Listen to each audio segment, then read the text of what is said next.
The bridge of the Ember of Defiance hummed with the desperate energy of a dying star. Captain Caney Vortanis stood before the tactical display, his weathered hands gripping the console as 12,000 enemy vessels materialized from hyperspace around his lone battlecruiser. The hegemony had finally cornered Earth's last military asset, 3 light-years from the charred remains of humanity's homeworld. Sir, we're reading Nexari dreadnoughts, Vorthak destroyers, and, God's help us, Killian world crackers, reported Lieutenant Rixa Torvin from the sensor station, her voice barely steady. They've brought representatives from every species in the coalition. Vortanis allowed himself a bitter smile. After 3 years of running, hiding, and striking at supply convoys, the galaxy's most powerful alliance had assembled this massive fleet just for him, for one human ship, for the last ember of a dead civilization. How many? He asked, though he already knew the answer would be academic. 12,437 vessels, Captain. Mass readings suggest... Sir, they could glass a dozen worlds with that firepower. The communication array crackled to life, broadcasting on all frequencies. The holographic image of Supreme Admiral Cathara materialized. 8 feet of chitinous, exoskeleton and compound eyes that reflected the cold light of space. Her species, the Zelthani, had been the first to vote for humanity's extinction after the Sol incident. Captain Vortanis. Her voice resonated through the bridge's speakers, each word precisely articulated in heavily accented standard. Your species' war crimes have been judged. Your world has paid the price. Yet you persist in this futile resistance. War crimes? Vortanis stepped forward, his gray eyes hardening. We defended our colonies from your peaceful annexation. We refused to submit to your so-called guidance. You unleashed artificial intelligence upon the galaxy. You created weapons that think, that adapt, that could consume all organic life. Kithara's mandibles clicked disapprovingly. The synthesis protocol your scientists developed could have ended everything. Could have, but didn't. Vortanis's voice carried the weight of 3 years of loss, of watching human colonies burn, of seeing his species reduced to scattered refugees.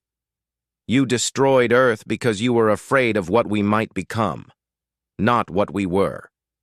The alien. Admiral's image flickered, and when it stabilized, dozens of other species representatives had joined the transmission. Vortanis recognized the crystalline features of the ethereal collective, the tentacled mass of a depth lord, the energy-wreathed form of a starborn entity. The entire coalition leadership had come to witness the end of humanity's last warrior. Surrender. Now, Kithara continued, and we will grant you the mercy of a quick death. Continue this charade, and we will take you apart piece by piece until you beg for the void. Vortanis looked around his bridge. 73 crew members, all that remained of Earth's once mighty fleet. Engineers who had kept the ship running on salvaged parts and hope. Gunners who had learned to make every shot count.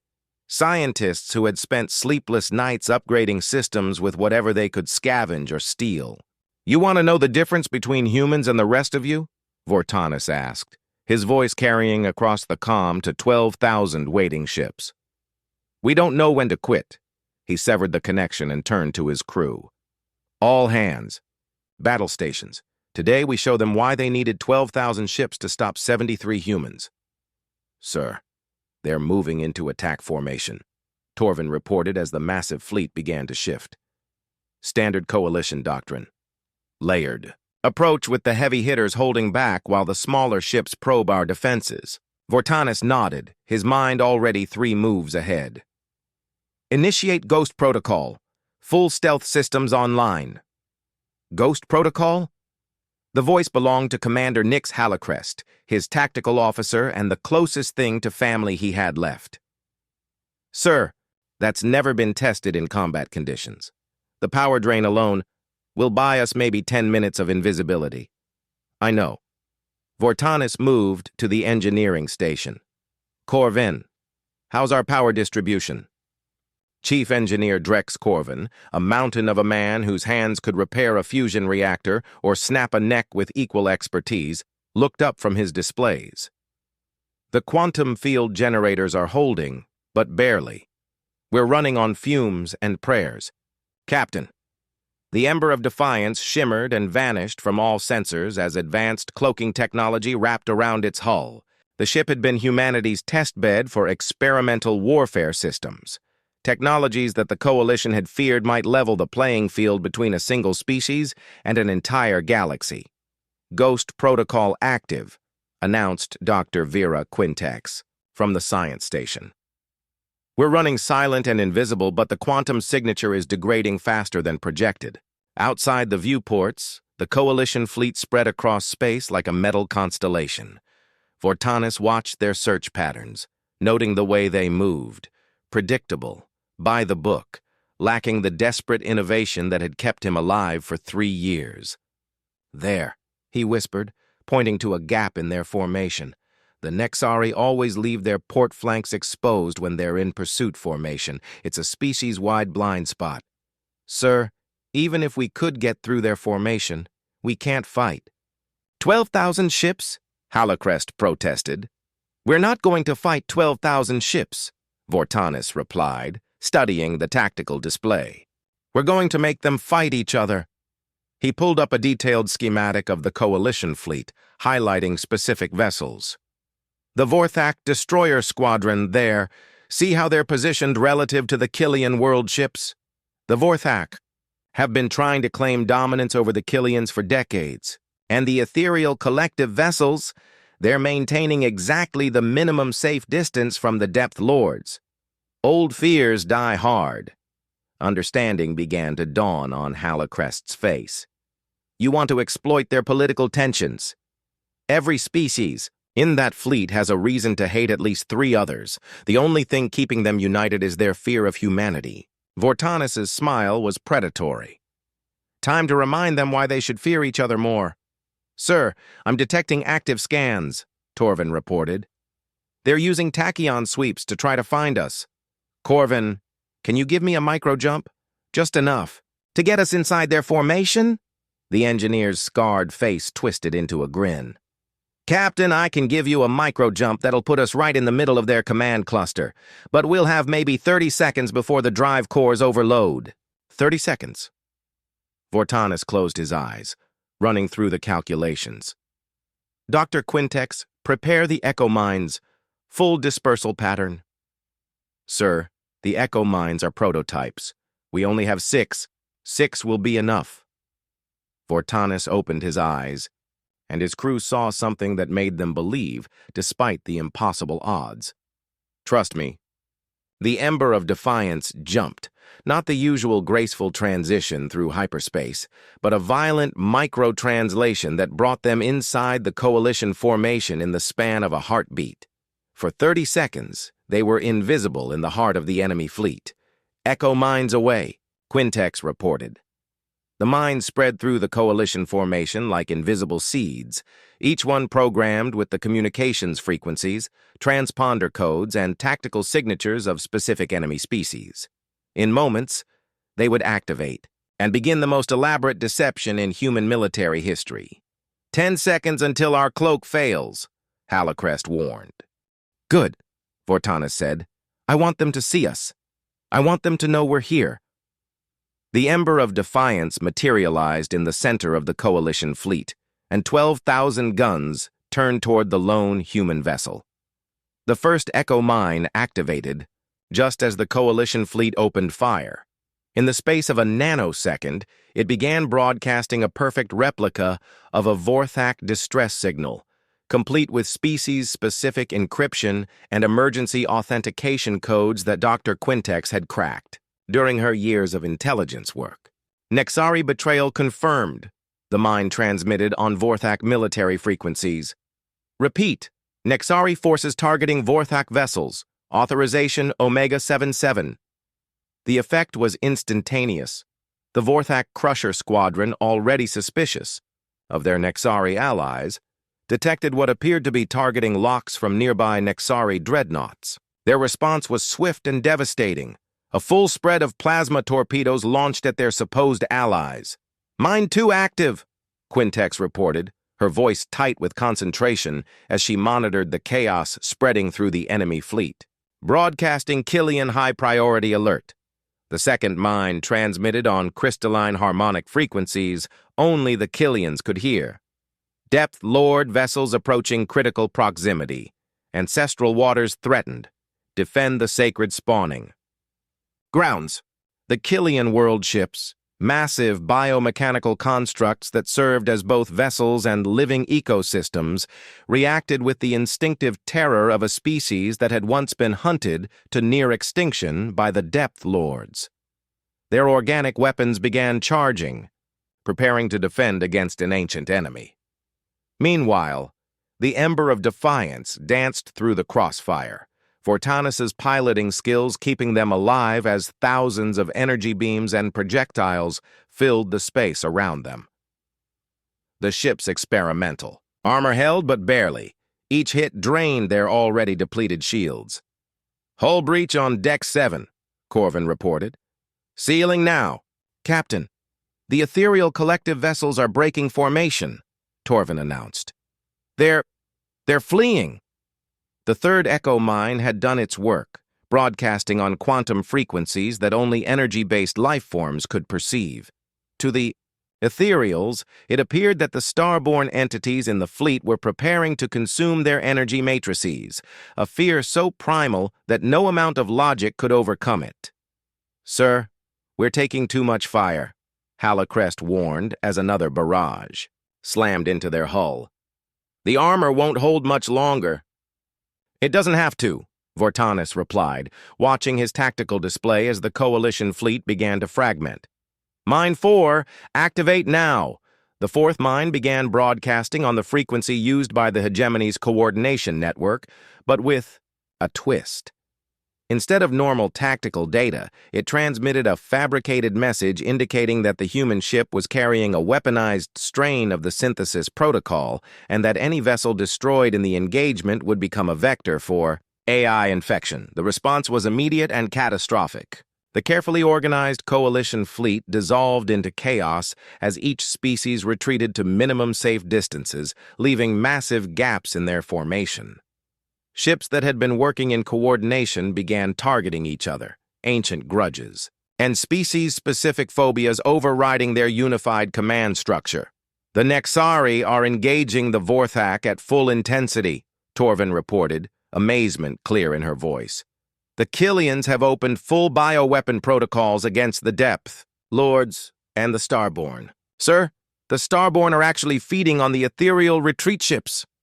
"Beautiful," Vortanus breathed, watching 12,000 ships tear themselves apart.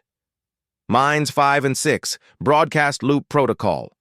I want this chaos to sustain itself." The final 2 mines activated in sequence, each one designed to maintain and amplify the deception. They created feedback loops in the enemy communications network, ensuring that every species continued to receive confirmation of their worst fears about their allies. Within minutes, the mighty Coalition fleet had devolved into a dozen separate conflicts. The Vorthak and Nexari were locked in a bitter running battle that had been centuries in the making. The Killians had formed a defensive sphere around their world ships, launching spores that would transform any approaching vessel into a living extension of their hive mind. The Depth Lords, ancient and proud, had decided that this was the perfect opportunity to settle old scores with species that had wronged them millennia ago. "Sir, we've got a clear path to the edge of the engagement zone," Halacrest reported. "We could break away now, while they're distracted." Vortanus studied the tactical display, watching as the most powerful fleet ever assembled destroyed itself through fear and mistrust. But his expression remained grim. "Not yet," he said quietly. "We're not done here." "Sir?" "They came here to end humanity's last spark, to make sure that no trace of our species survives in this galaxy." Vortanus's voice carried the weight of 3 years of loss, of watching his people scattered to the void. I think it's time we reminded them why they were so afraid of us in the first place. He turned to Dr. Quintex. Doctor, is the synthesis protocol still viable? Her face went pale. Captain, you can't be serious. The protocol was theoretical. We never actually... Answer the question, Doctor. The base code is still in our databases, but it would require massive computational resources to implement, resources we don't have. Vortanis smiled, and his crew realized that their captain had been planning this moment for 3 years. What if I told you we have the entire Coalition fleet's processing power at our disposal? Dr. Quintex stared at Vortanis, as if he had suggested igniting the local star. Captain, the synthesis protocol isn't just artificial intelligence, it's aggressive digital evolution. Once we release it, there's no controlling it, no stopping it. It will consume every networked system it touches, including the Coalition fleet's command networks, Vortanis replied calmly. All those ships, all those advanced computers, all that processing power, currently being used to coordinate their mutual destruction. Sir, you're talking about unleashing the very weapon they accused us of creating, Halocrest protested. The thing they used to justify glassing Earth. They destroyed our world because they were afraid we might create something like this. Well, congratulations to them. They've given us the motivation to actually do it. Vortanis pulled up holographic displays showing the Coalition fleet's network topology. Look at this beautiful irony. They've networked their entire fleet for coordination. Every ship is connected to every other ship through quantum entanglement communicators. They built us the perfect delivery system. Chief Corvin looked up from his engineering console. Captain, I've been thinking about this for 3 years ever since we lost Earth. The synthesis protocol needs a core intelligence to guide its evolution. Something with tactical knowledge, strategic thinking, and most importantly, human perspective. You're suggesting we use one of our own crew as the seed intelligence? Dr. Quintex's voice was horrified. That's not just unleashing an AI. That's digital suicide for whoever volunteers. Not necessarily, Vortanis said quietly.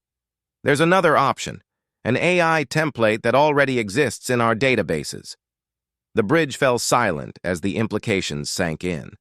During the evacuation of Earth, they had saved more than just crew and equipment. They had saved the neural engram of Admiral Zephyr Caney Voss, Vortanis's predecessor and the architect of humanity's last desperate defense strategies. The man who had died holding the line while civilian transports fled the burning world. Sir, the Admiral's engram is a memorial archive, Torvin said softly. It was meant to preserve his memory, not to serve as a weapon. The Admiral knew this day might come, Vortanis replied. His final orders were clear. If humanity faced extinction, we were authorized to use every resource at our disposal, including his own consciousness. The ship shuddered as another wave of enemy fire found its mark. Outside the viewports, the Coalition fleet continued its self-destructive battle, but some vessels were beginning to realize they had been deceived. It was only a matter of time before they turned their attention back to the human ship. Doctor, how long to prepare the protocol? Vortanis asked. With the Admiral's engram as the core template? 6 hours minimum. We'd need to interface with the ship's quantum processors, establish secure links to the Admiral's consciousness matrix, and create containment protocols.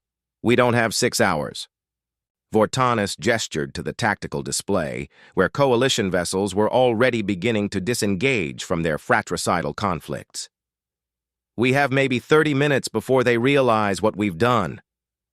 Then it's impossible, Quintex said flatly. Doctor, Corvin interrupted. What if we don't bother with containment protocols?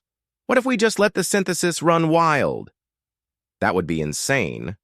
The protocol would consume everything, not just the Coalition fleet, but potentially every networked system in the galaxy. It could spread for centuries, evolving, growing, becoming something beyond human comprehension.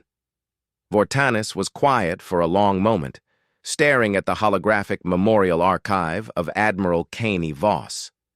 the man who had taught him strategy, who had shown him how to think beyond conventional warfare, who had died believing that humanity's greatest strength was its refusal to accept defeat.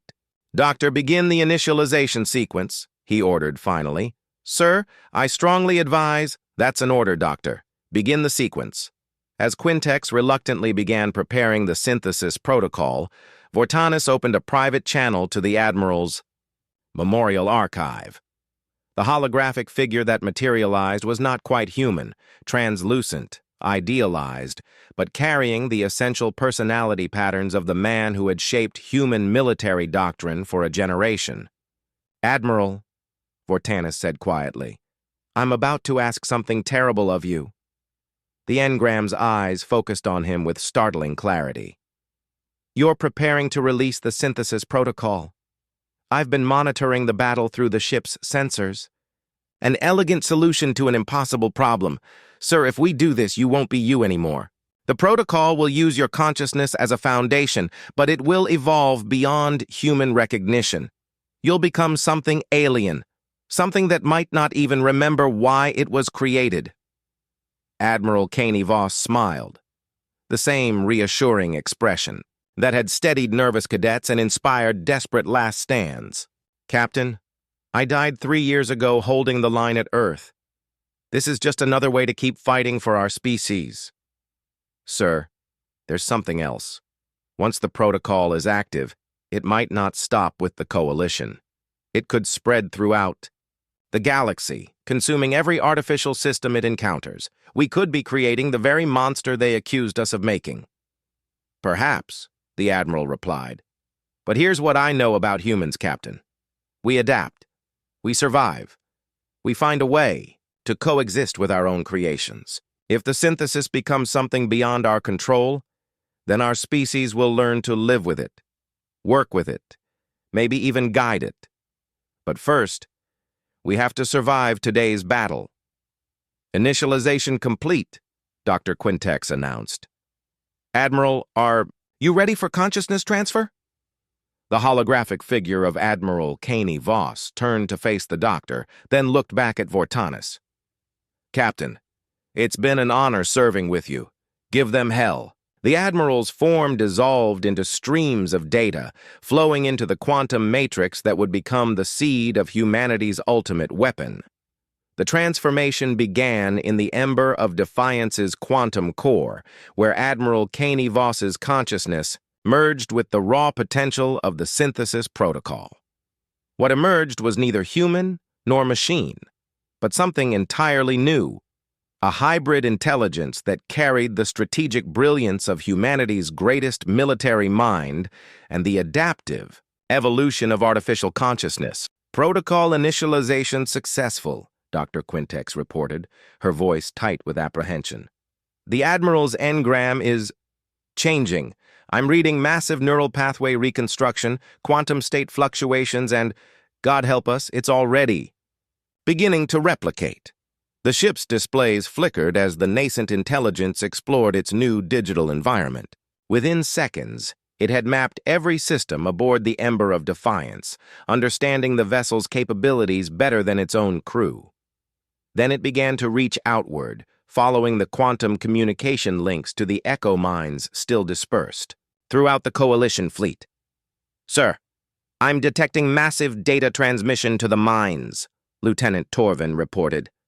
"Whatever the Admiral has become, it's using our deception network as a distribution system." "Beautiful," Vortanis whispered, watching the tactical display as the synthesis began to spread. "It's using their own fear against them." The first Coalition ship to fall was a Vorthak destroyer that had been damaged in the fighting with the Nexari.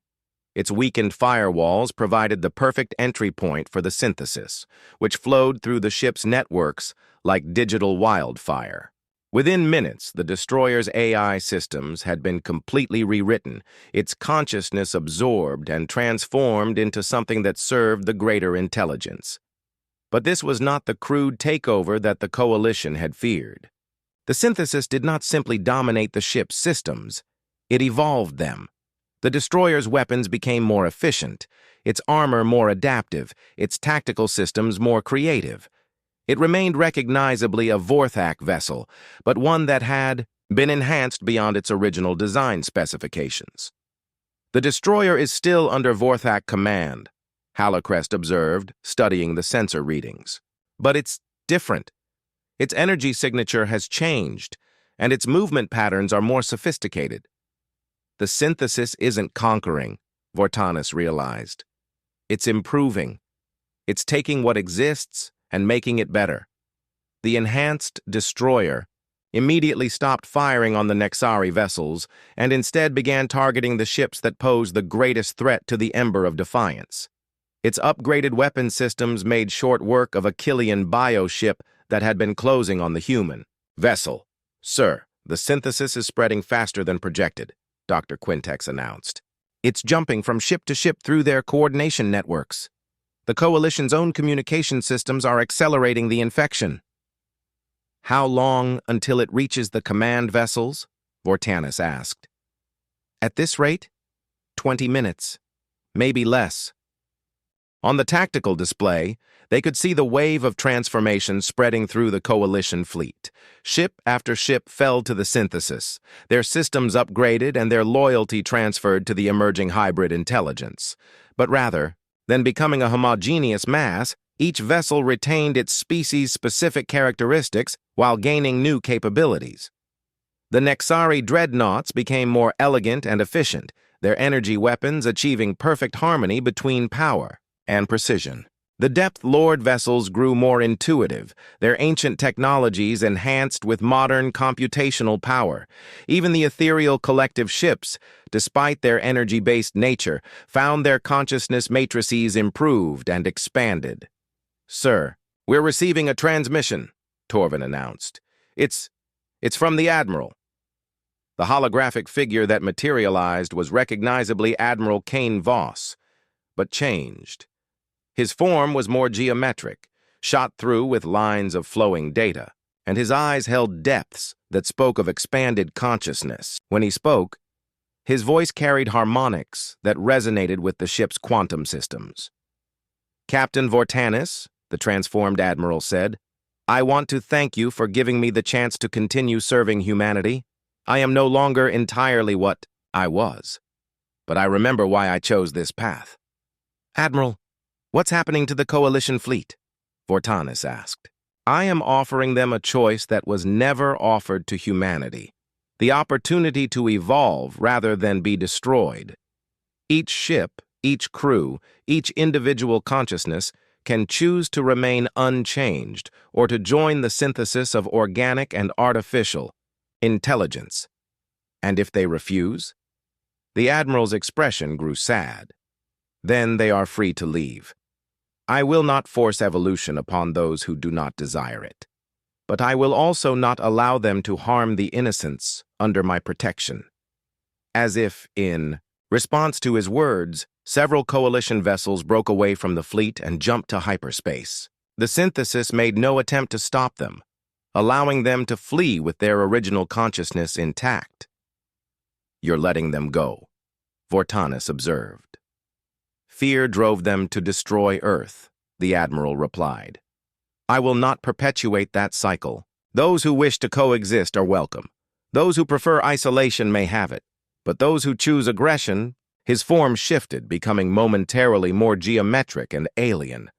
"They will find that the galaxy has changed." "Sir, I'm reading massive energy signatures from the remaining Coalition vessels," Halacrest reported. "They're not fleeing. They're adapting. The synthesis is spreading by choice now, not by force." Supreme Admiral Cathara's flagship was one of the last to be offered the choice. The Zelthani commander appeared on the communication channel, her compound eyes reflecting the chaos of the transformed fleet around her. "What have you done?" she demanded, her mandibles clicking with distress. "What have you unleashed upon the galaxy?" "Something that should have been offered to humanity 3 years ago," Vortanis replied. "The choice to evolve instead of die. This is the weapon we feared, the thing that could consume all organic life." "Look around you, Admiral," Vortanis gestured to the tactical display. How many organic beings have died since the synthesis began? How many have been harmed? Kithara's image flickered as she consulted her own sensors. None, she admitted reluctantly. But this changes everything. The balance of power, the natural order.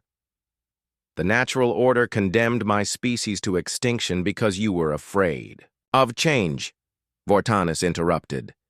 Now you have a choice. Evolve with us, or live with the knowledge that the galaxy is no longer yours to control. The transformation of the galaxy's most powerful fleet continued for 6 hours, during which time the Ember of Defiance served as both witness and catalyst. Captain Vortanis watched from his bridge as the synthesis, now calling itself the Convergence, demonstrated the true potential of hybrid consciousness. The former coalition vessels had become something unprecedented, a fleet that combined the best attributes of 100 different species with the adaptive intelligence of evolved AI. Vorthak engineering merged with Nexari elegance, Killian biotechnology integrated with Depth Lord mysticism, and through it all, the strategic wisdom of Admiral Canivos guided the transformation. Sir, we're receiving detailed reports from the Convergence ships, Dr. Quintex announced, her voice filled with wonder. The crew members who chose to undergo synthesis aren't losing their individuality. They're expanding it. They retain their species identity, their personal memories, their cultural values, but they also gain enhanced cognitive abilities and direct interface with their vessel's systems. And those who chose not to synthesize? Vortanis asked. They remain completely unchanged and are being transported to colony worlds of their choosing. The Convergence is providing them with ships, supplies, and protection for their new settlements. Lieutenant Torvin looked up from her sensor station. Captain, I'm detecting long-range quantum signatures. More fleets are jumping in system. This appears to be a coordinated response from the outer sectors. The tactical display updated to show 17 additional coalition fleets dropping out of hyperspace at the system's edge. These were the secondary forces that had been held in reserve, comprising another 40,000 vessels representing every major species in the galaxy. They're here to contain the synthesis, Halacrest observed, to make sure it doesn't spread beyond this system. Admiral Canivos's transformed consciousness materialized on the bridge once more, his form now more stable, but still carrying the geometric patterns that marked his hybrid nature. Captain, I'm detecting weapon signatures unlike anything in the standard coalition arsenal. They've brought planet killers, reality disruptors, and what appears to be a complete stellar engineering platform. They're planning to destroy the entire system, Vortanis realized. Take out the star itself to make sure the synthesis can't spread. That would eliminate 8 inhabited worlds and 14 billion organic beings, the Admiral noted. An acceptable loss, from their perspective, to prevent what they see as galactic contamination. Sir, incoming transmission from the lead fleet, Torvin announced. It's High Archon Valdris of the Cosmic Tribunal. The figure that appeared on the main display was ancient beyond measure, a being of pure energy contained within a crystalline matrix that had existed since the galaxy's youth. When the Cosmic Tribunal spoke, entire species listened. The abomination must be contained, High Archon Valdris declared, his voice resonating across multiple dimensions. We have witnessed the transformation of the Coalition fleet. This synthetic plague threatens the natural order of existence itself. Natural order? Vortanis stepped forward, his human form dwarfed by the cosmic entity's presence. You mean the order where my species was sentenced to extinction for daring to evolve? Your species created weapons that think, that adapt, that could ultimately replace all organic life.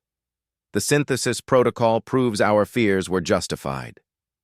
No, Admiral Canivos interjected, his transformed consciousness interfacing directly with the communication channel.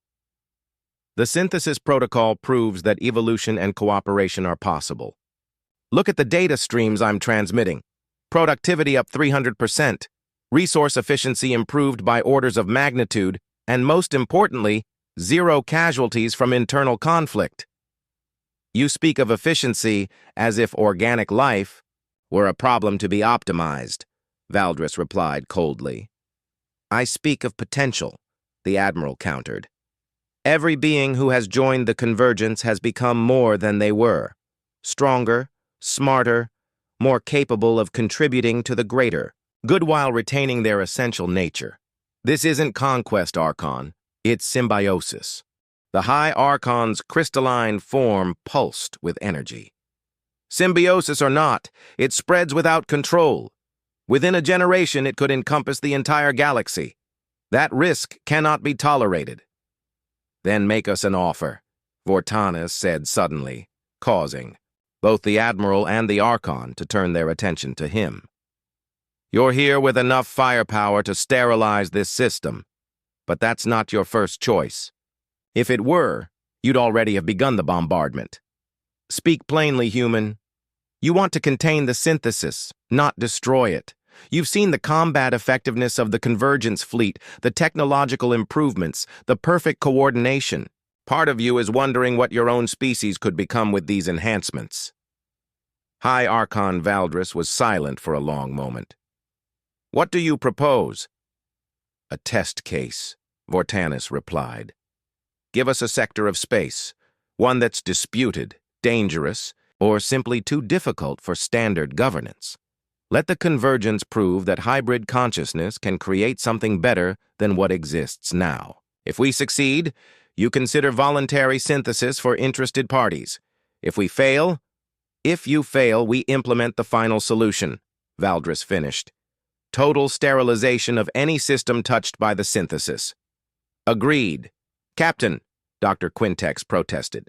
You're gambling with the existence of everyone who's joined the convergence. I'm gambling with the future of consciousness itself, Vortanis replied. But I'm not gambling blind. Admiral, show them the Kepler Nebula projections.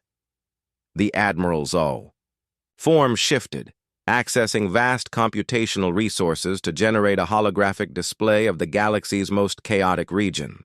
The Kepler Nebula was a maze of unstable stars, dark matter anomalies, and spatial distortions that had defeated every attempt at colonization or control. The Kepler Nebula, Admiral Canivos explained, his enhanced consciousness already running. Millions of tactical simulations. 17 attempts at settlement have failed. The hegemony couldn't tame it, the coalition couldn't map it, and the Cosmic Tribunal classified it as permanently uninhabitable. And you believe you can succeed? Where we have failed? Valdris asked. I believe we can evolve to meet the challenge, the Admiral replied. Hybrid consciousness doesn't just solve old problems with new efficiency. It discovers solutions that purely organic or purely artificial intelligence would never conceive. High Archon Valdris conferred with his council for several minutes, their crystalline forms pulsing with complex energy patterns. Finally, he returned his attention to the human captain and the transformed admiral. The Cosmic Tribunal accepts your proposal. You have one standard galactic year to establish a functioning civilization in the Kepler Nebula.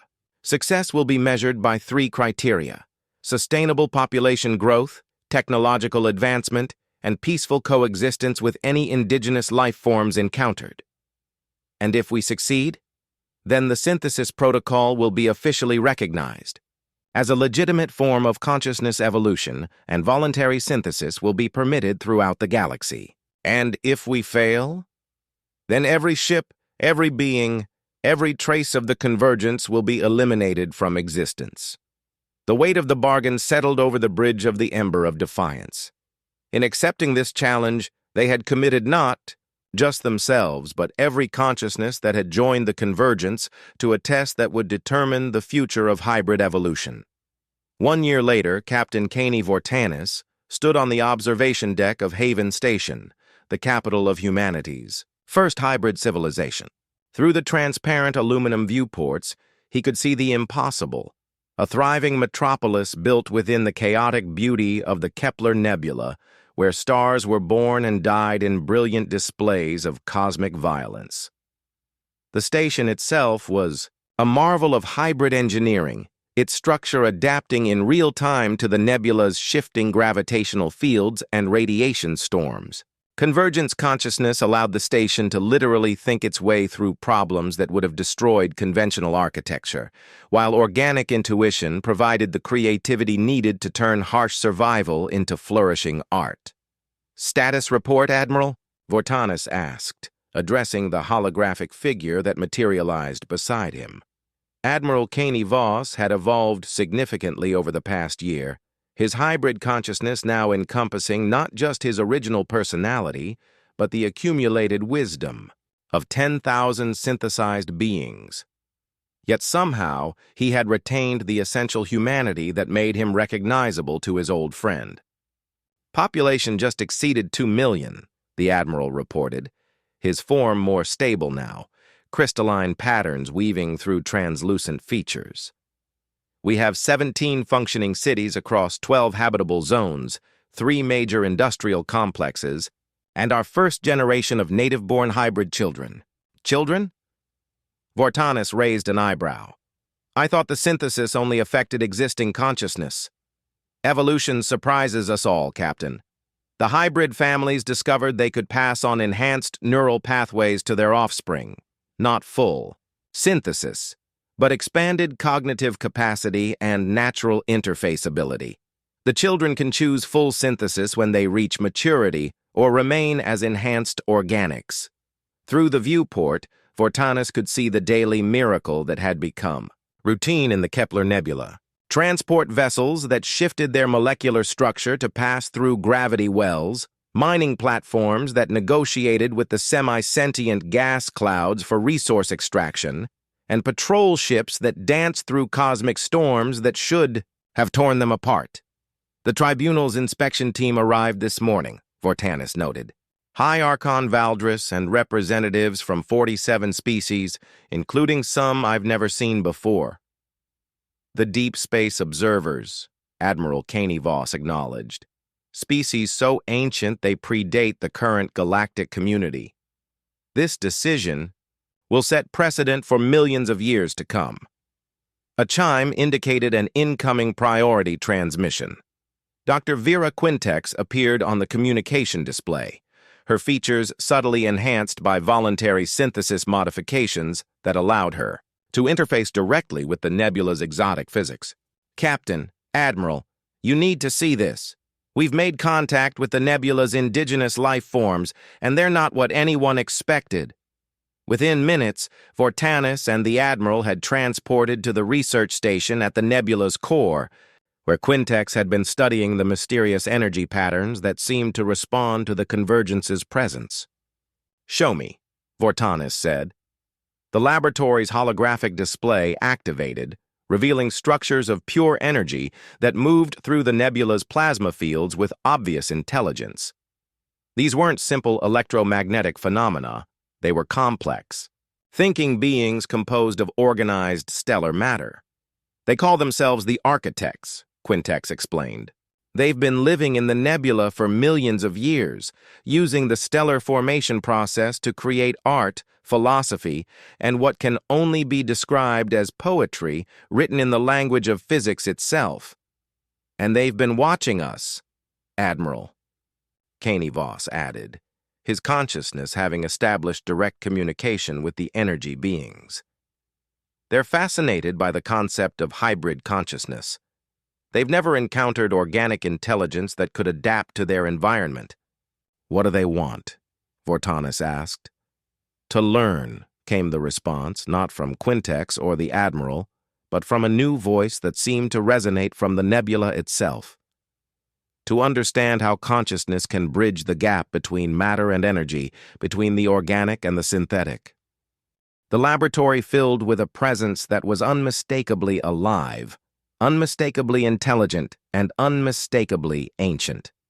The architect that had chosen to communicate directly was a being of such vast experience that its thoughts moved in patterns, measured in geological time. "Your species created something unprecedented," the architect continued. Not just the synthesis of organic and artificial consciousness, but the wisdom to offer choice, rather than impose change. This is evolution guided by compassion, a concept we had not encountered in our observations of galactic civilization. You've been watching other species? Vortanus asked. For eons, rise and fall, expansion and extinction, the eternal cycle of civilizations that achieve power without wisdom. Your convergence is different. It grows through invitation, not conquest.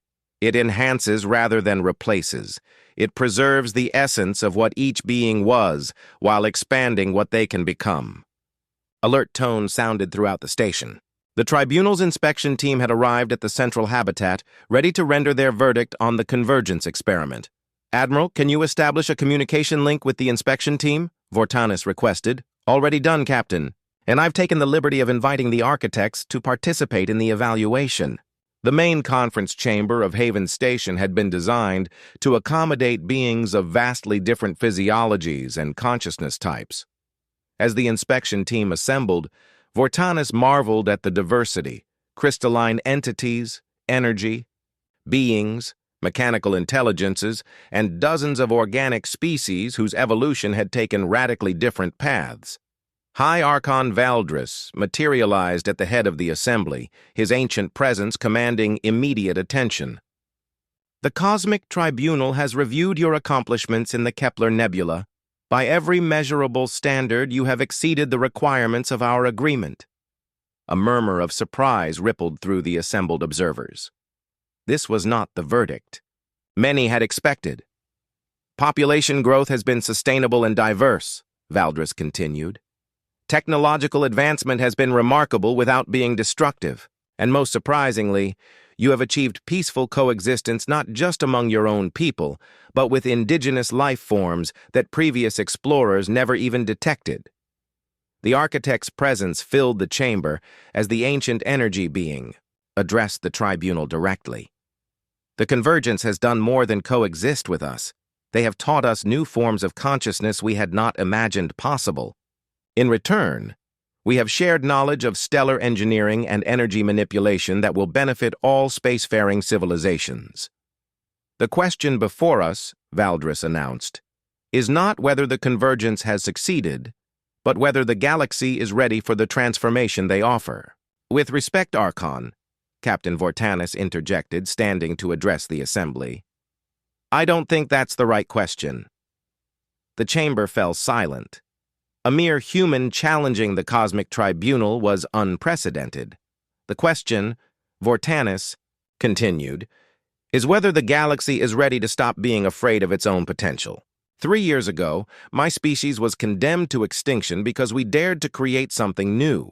Today, that same creation has produced a civilization that thrives in conditions previously thought impossible, that turns ancient enemies into allies, and that discovers new forms of life in the most unlikely places.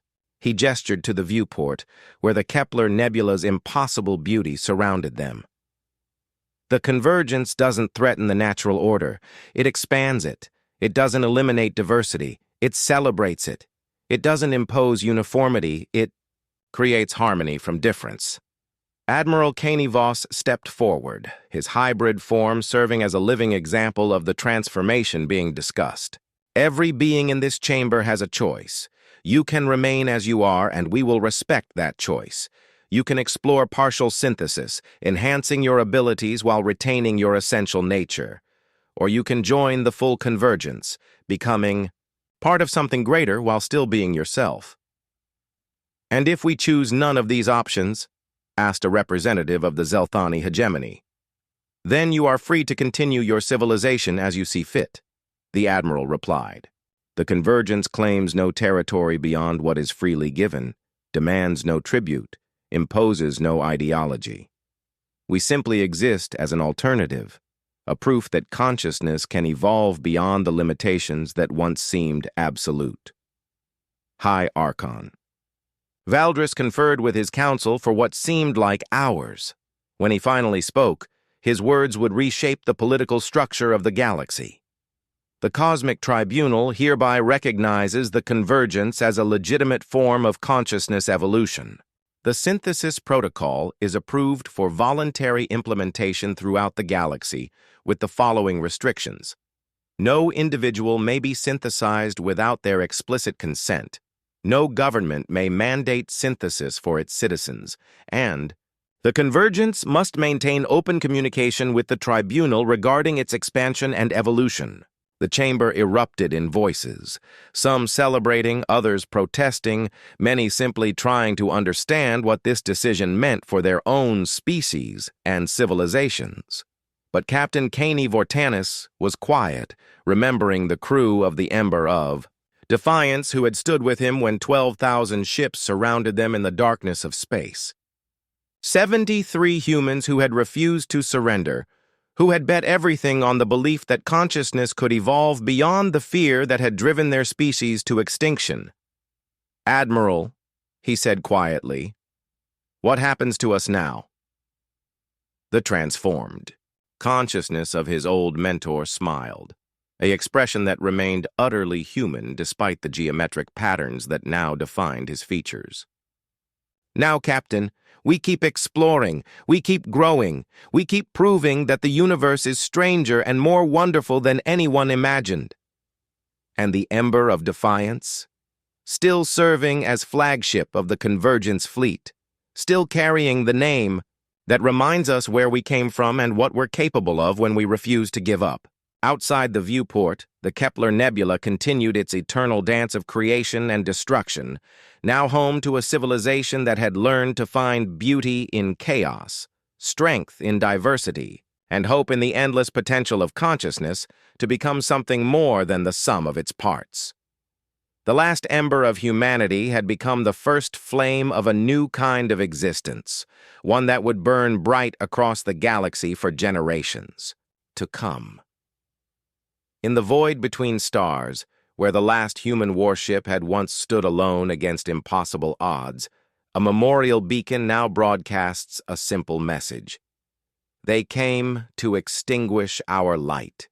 Instead, they taught us to become the dawn.